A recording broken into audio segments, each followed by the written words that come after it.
In Pennsylvania, Governor Josh Shapiro will soon give his state budget address. But before the state starts talking about how to spend money in the upcoming fiscal year, WENY Pennsylvania State Capitol correspondent Kara Jeffers caught up with the state treasurer Stacey Garrity to see where finances are now. She joins us live in Harrisburg with more tonight.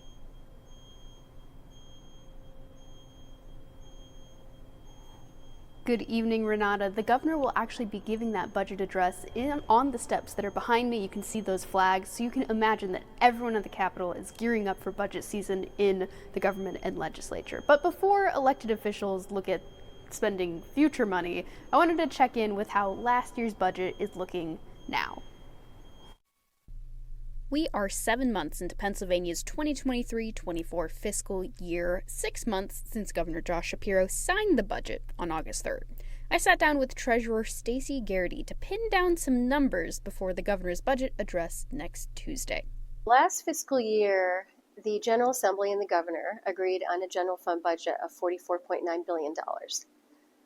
And of that number, they have spent roughly $26.1 billion, which means that they're on track to basically spend the $44.9 billion.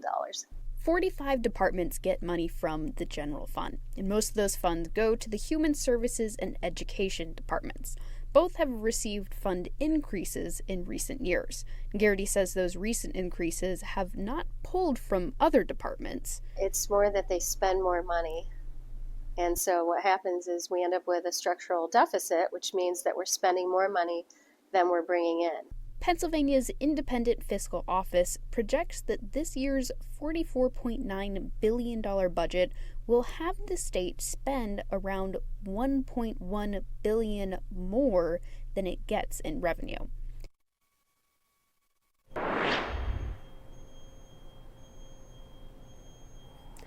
Now, that $1.1 billion of overspending is an estimate, and that's based on this year's taxes. Pennsylvania does have some funds left from previous years, especially because of COVID. We will see how the legislature is planning to handle those extra funds, and if they're going to be keeping on track with just matching the revenue in the future.